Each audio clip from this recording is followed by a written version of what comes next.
Welcome to my channel. இன்னைக்கு என்ன பார்க்க போறோம்னு பார்த்தீங்கன்னா, நம்ம வீட்டில் உள்ள பழங்களுடைய அறுவடையை தான் பார்க்க போறோம். இந்த வெயில் நேரத்தில் கண்டிப்பாக எல்லோரும் நல்லா தண்ணி குடிங்க. தண்ணி குடிக்கிறது ரொம்ப முக்கியம். அதுக்கு ஈக்குவலாக நம்ம பழங்களும் சாப்பிடணும்.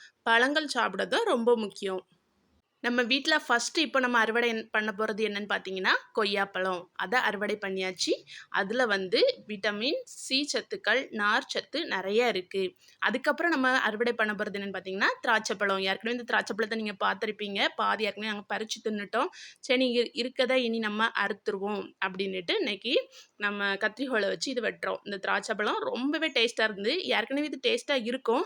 இப்போ வெயில் நேரங்கிறதுனாலமோ என்னவோ தெரியல, அப்படி ஒரு டேஸ்ட்டு. திராட்சை பழத்தை பார்த்தோன்னே என் மகளுக்கு அப்படி ஒரு புன்னகை.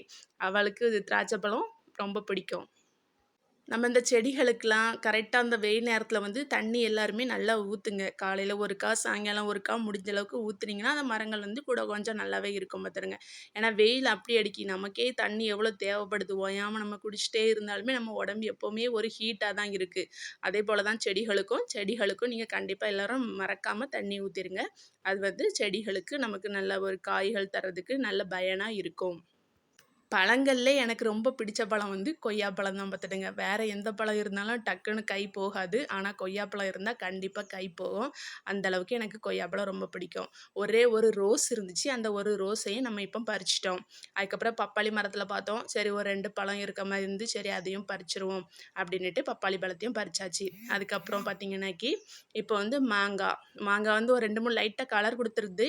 என் மைனி ஒருத்தவங்க சொன்னாங்க, இந்த பப்பாளி பழத்தை போல் இந்த மாங்காய்க்கும் மேலே வந்து லைட்டாக தோலியை வெட்டி வச்சாக்கி பழுத்துரும் அப்படின்னு சொன்னாங்க. சரி அதை ட்ரை பண்ணி பார்ப்போம் அப்படின்னுட்டு ஒரு 3 காயை இன்னைக்கு பறித்து அப்படி வெட்டி வைக்கணும் அப்படின்னு நாங்கள் நினச்சிருக்கோம்.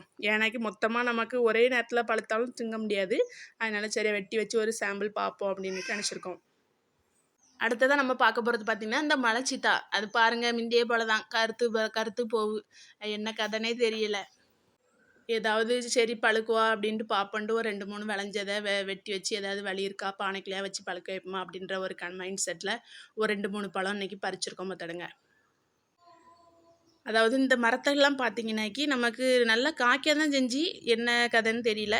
இந்த தடவை அவளாம் அப்படியே காஞ்சி போகும். இது வந்து நம்ம வீட்டில் நிற்கக்கூடிய ஒரு மாதுளை மரம். இந்த மாதுளை மரத்தில் இப்போ தான் ஒவ்வொன்று பிஞ்சு போடுது. 1, 2 பிஞ்சுகளும் இருக்குது. இந்த பழமும் மாதுளை பழமும் யாருக்கெல்லாம் பிடிக்கும்னு கமெண்ட் பண்ணுங்கள்.